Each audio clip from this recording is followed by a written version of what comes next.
तक के जो उत्तर प्रदेश के चुनाव के नतीजे आए उससे ये बात जाहिर हो गई कि उत्तर प्रदेश की जनता ने दोबारा बीजेपी को सत्ता देने का फ़ैसला लिया है। ये जो फ़ैसला लिया गया हम इसकी इज़्ज़त करते हैं। ये आवाम का और जनता का फ़ैसला है और साथ ही साथ मैं अपनी पार्टी के अध्यक्ष जनाब शौकत अली साहब का और पार्टी के उत्तर प्रदेश के तमाम ज़िम्मेदारों का और जो हमारे पार्टी के मेंबर्स जो महाराष्ट्र से और कर्नाटका से हैदराबाद से जाकर वहाँ पर कई महीनों से मेहनत किए, मैं उन सब का शुक्रिया अदा करता हूँ। मैं उत्तर प्रदेश की जनता का भी शुक्रिया अदा करता हूँ कि जिन्होंने हम पर एतमाद किया और हमारे प्रत्याशियों के हक़ में अपने वोट का इस्तेमाल किया।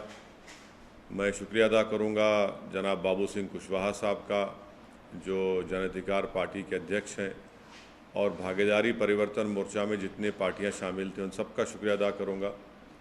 और फ़ैसला जो भी नतीजा आया है, हमारी कोशिशें मेहनतें बड़ी थी मगर वो फ़ैसला जैसा हम चाह रहे थे नहीं आया, मगर हम दोबारा मेहनत करेंगे, दोबारा और हमारी जो कमज़ोरियाँ हैं उसको दूर करेंगे और मुझे यकीन है कि आने वाला मुस्तक़बिल उत्तर प्रदेश में हमारी पार्टी मजलिस इत्तेहाद मुस्लिमीन के लिए बहुत बेहतर साबित होगा।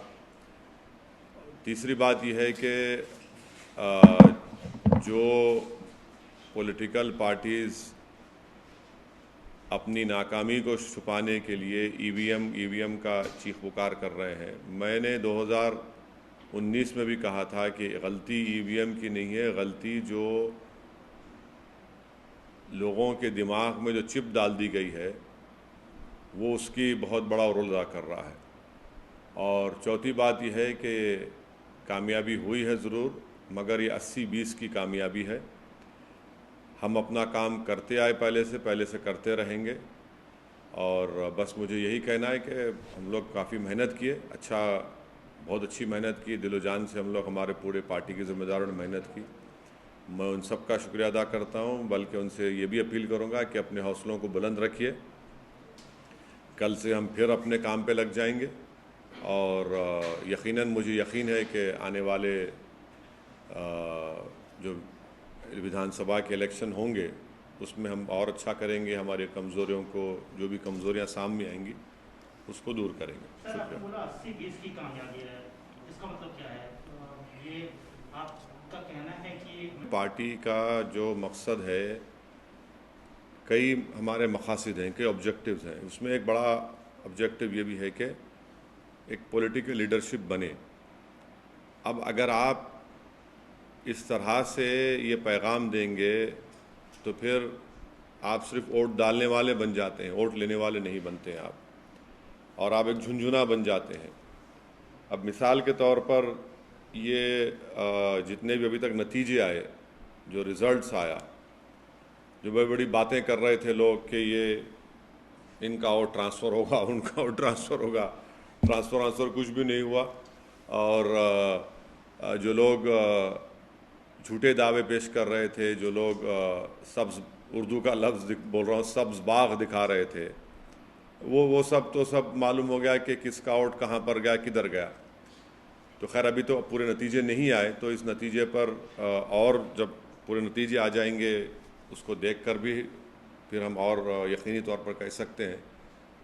मगर यह है कि जो उत्तर प्रदेश के अल्पसंख्यक समाज के माइनॉरिटीज़ हैं उनको सिर्फ वोट बैंक की तरह इस्तेमाल किया गया, और इसी वजह से आज आप देख रहे हैं कि जो पॉलिटिकल लीडरशिप की हम जब बात करते हैं तो उससे सबको तकलीफ़ हो जाती है। तो खैर अब ये वक्त नहीं है कि मैं इतनी तफसील से जाऊं।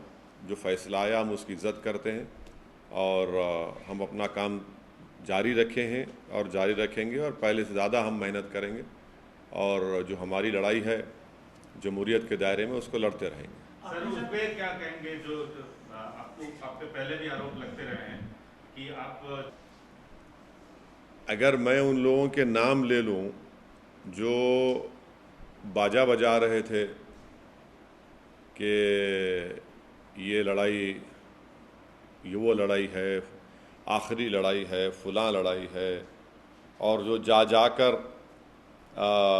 हर समाज के लोगों को कह रहे थे कि ये आखिरी लड़ाई है। अब उनके बारे में क्या बोलेंगे आप? और अगर हम पे जो इल्ज़ाम लगता है, हम कोई फिक्र नहीं है, हम तो बोलते लगाओ हम पे इल्ज़ाम, मगर हम अपनी लड़ाई लड़ते रहेंगे।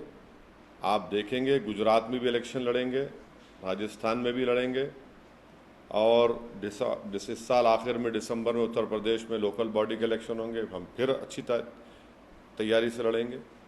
हमारा काम हम करते रहेंगे। मगर उत्तराखंड में क्यों जीत गई बीजेपी, गोवा क्यों जीत गई, मणिपुर क्यों जीत गई, तो इससे कोई ताल्लुक़ ही नहीं है। देखिए हमारी लड़ाई पॉलिटिकल लीडरशिप की लड़ाई है, पॉलिटिकल लीडरशिप को क्रिएट करना है। अब उत्तर प्रदेश की ख़ास तौर से जनता को, गरीब को, दलित को, अल्पसंख्यक समाज को समझ में आ जाएगा कि इनको सिर्फ इस्तेमाल किया गया था। भाई आप जो दावे कर रहे थे, जो भीड़ दिखा रहे थे, जो बातें हो रही थी, जो ख्वाब में भी मुख्यमंत्री बन गए थे, उसका जिम्मेदार मैं तो नहीं हो सकता हूँ ना। सर, आप बोले कि वोट बैंक की तरह इस्तेमाल किया जाता है, खास तौर से माइनॉरिटी को, और आप अपनी जो स्पीचेज में बार बार इस बात की अपील कर रहे थे। मैं अपनी स्पीचेस का हवाला, अच्छा किया आपने ये सवाल किया। मैंने तो अपनी स्पीच में कहा कि समाजवादी अलायंस बीजेपी को नहीं हरा सकता, तो उस वक्त भी लोग बड़े नाराज़ हुए। ऑन रिकॉर्ड मेरे स्पीचेस आप देखिए, यूट्यूब पे हैं। मैं तो बात कह रहा हूँ, कह चुका हूँ, बात कह चुका हूँ। मेरा सवाल मुख्तलिफ था। हाँ, मेरा सवाल ये था कि आप चुनाव तो लड़ रहे थे, लेकिन एक और लड़ाई लड़ रहे थे बकौल आपके कि मुस्लिम जो कम्युनिटी है उसको वोट बैंक की तरह अब तक इस्तेमाल करती आई है पॉलिटिकल पार्टी, इनका अपना लीडरशिप होना चाहिए। तो क्या आपको नहीं लगता कि उस जनता से जिससे आप अपील कर रहे थे उसने आपको डिसअपॉइंट किया इस रिजल्ट से? नहीं, देखिए मैं उनके फैसले की इज़्ज़त करता हूँ, एहतराम करता हूँ, वो उनका इख्तियार है किसी को वोट देना दें। मगर अब दोबारा तो हम उम्मीद करेंगे कि दोबारा तो उनको ठगा नहीं जाएगा ना। अब दोबारा यही बात उनसे नहीं कही जा सकती, क्योंकि उन्होंने देख लिया, उन्होंने आजमा कर देख लिया कि भाई 4 इलेक्शन आप हार चुके हैं, 14, 17, 19 और 22, ये 4 इलेक्शन आप हार चुके हैं। तो अब हम उम्मीद करते हैं कि वो अपना, उनका ही फैसला है, मगर वो अब की बार जब आइंदा पार्लियामेंट के इलेक्शन होंगे उत्तर प्रदेश में या म्यूनसिपल इलेक्शन होंगे, वो हमारी इस बात पे गौर करेंगे। हमको मालूम है कि हमारी बहुत सी बातों को लोग उस पर गौर किए, मगर एक जो चलाया गया था प्रोग्राम पूरा, वो प्रोग्राम तो नाकाम साबित हो गया। सर, यूपी में पहले कहा जाता था कि एमवाई समीकरण चलता है, उसमें याद हो, लेकिन इस बार ये कहा गया है कि एमवाई समीकरण चला है वो भी महिला और योजनाएं।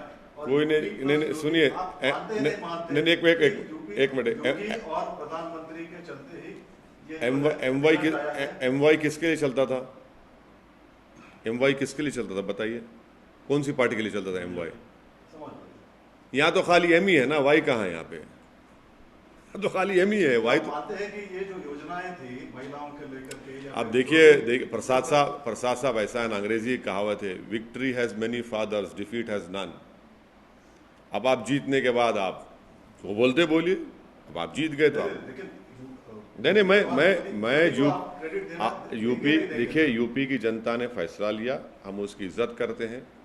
अब उस पर आप क्या क्या लगाते लगा लीजिए, मगर वो फैसला है, उसकी इज्जत करना पड़ेगा, एहतराम करना पड़ेगा। सर, आपने कहा कि अब ये चुनाव तो हो गए, आपने कहा कि गुजरात और राजस्थान में, तो क्या एमआईएम वहाँ पे? बिल्कुल करेंगे, बिल्कुल करेंगे, हम बिल्कुल करेंगे। बल्कि इससे पैगाम तो चला गया ना कि ये लोग जो एक पर्टिकुलर कम्युनिटी को अपना वोट बैंक समझते थे, अब तो वोट तो ले लिए, मगर आपके वोट नहीं है, आप तो जीत ही नहीं पा रहे, आपका वोट ही नहीं है। वो जो क्या लफ्ज़ इस्तेमाल किया था कि रेनबो, हाँ नहीं, जो हिंदी का लफ्ज़ इस्तेमाल हुआ था उसमें वो तो सब हाथ को आ गया ना, वो तो बिल्कुल ही नाकाम साबित हुए। बहुरंगी गठबंधन, ये कहाँ से बहुरंगी था भाई? उसमें तो खाली एक ही रंग था। रेनबो कोalition कहा आपने कि ये कम्युनिटी का वोट, वो कम्युनिटी का वोट, ये ट्रांसफ़र हो गया, वो हो गया। अब आप बताइए कि लखीमपुर खीरी में बीजेपी पूरी जीत जाती है।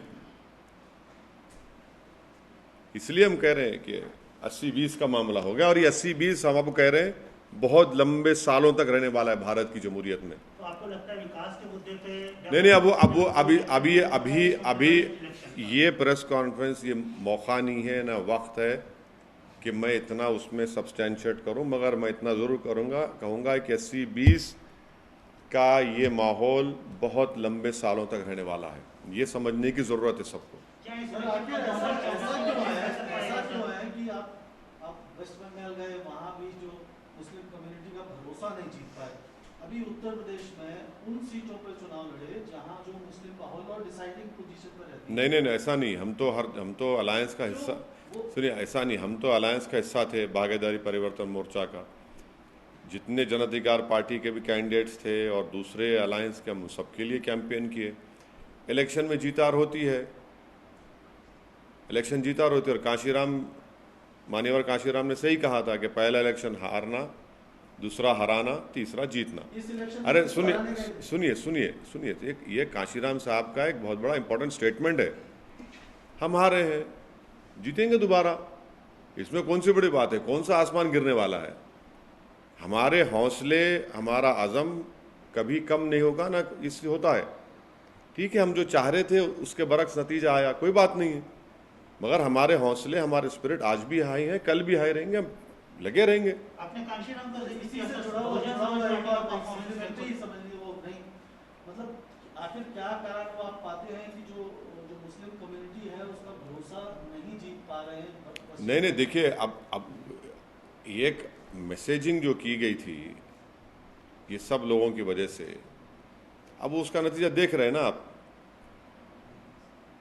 अब उसका नतीजा देख रहे हैं लोग। तो ये एक टर्निंग पॉइंट होगा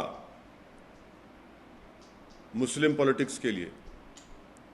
ये यहां पर मालूम हो जाएगा कि भाई जो दावे कर रहे थे उन्हीं के पास कुछ है ही नहीं, वो खुद बिल्कुल खाली पड़े हुए हैं, सिर्फ दावे कर रहे थे। अगर उनके दावे सही साबित होते तो कुछ तो उनके पास बचता, उनके पास कुछ नहीं बचा। तो हिजाब का मामला किसको फायदा किया और किसको नुकसान किया? देखिए, हिजाब का मामला मैंने कहा था अपने भाषण में, ये संविधान के फंडामेंटल राइट का इशू है।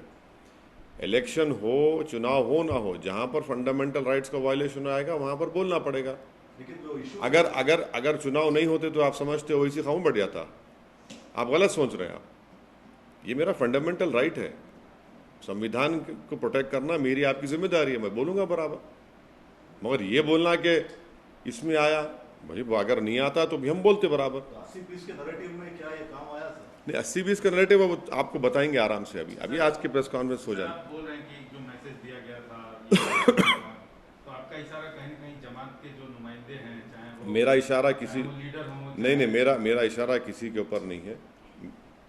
जनता समझ जाएगी। मैं आप जिसका समझ रहे हो नहीं, वो गलत है, वो नहीं। आप कह रहे हैं कि ये जो 80-20 का जो नैरेटिव है, This is going to stay for a very, very long time. This is the crass reality which everyone will have to accept. At the same time, the story of the day is also coming from Punjab, where Kejriwal has sort of in a way created history, and he has made it amply clear that he is going to stitch up a national front, which may not be possible without the support of other players. And here we're talking about TRS Chief Minister KC.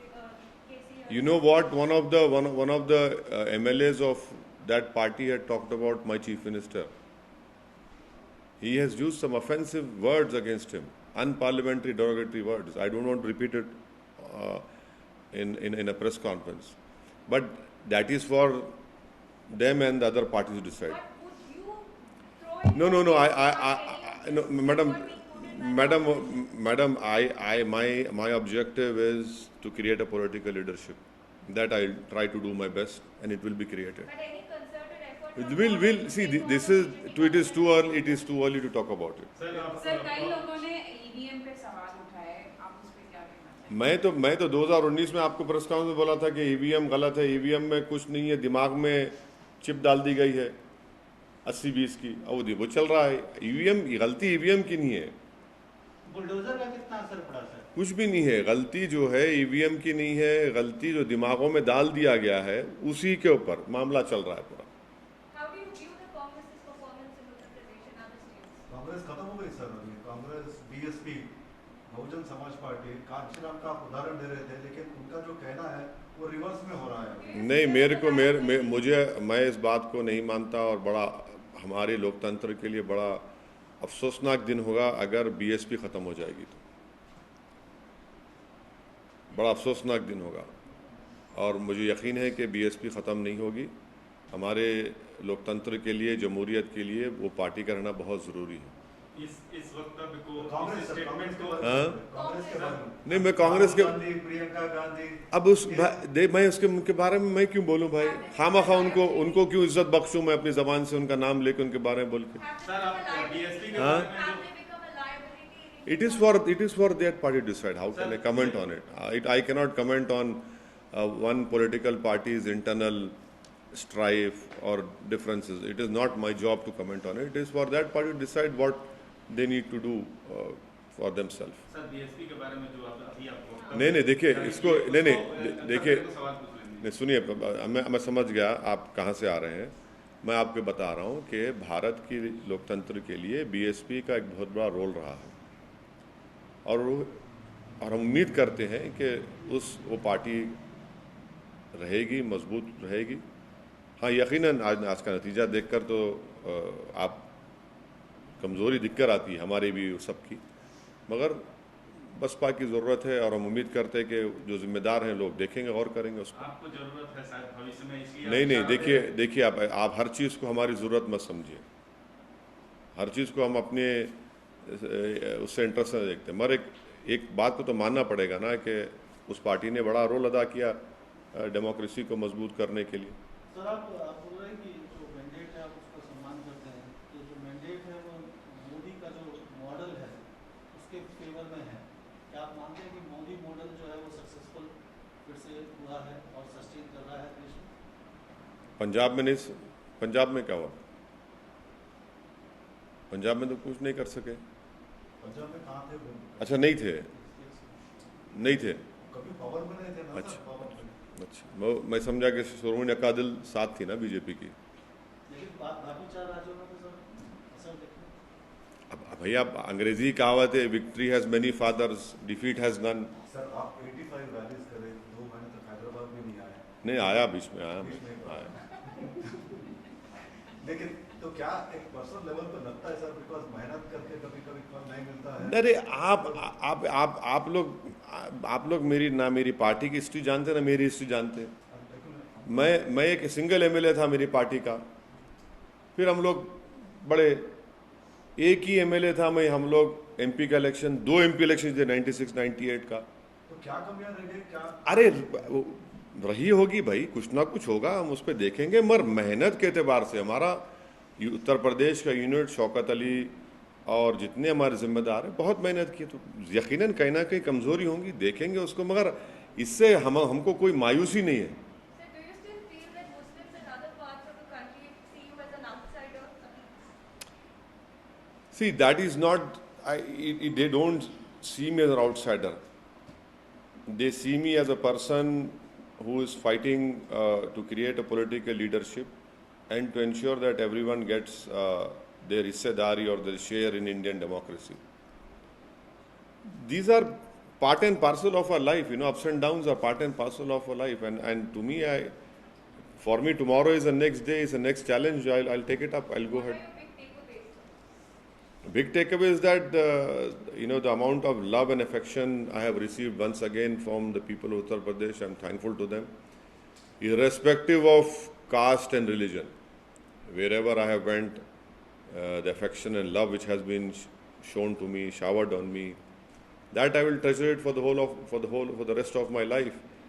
Casting of vote is a personal decision. That we have to respect them.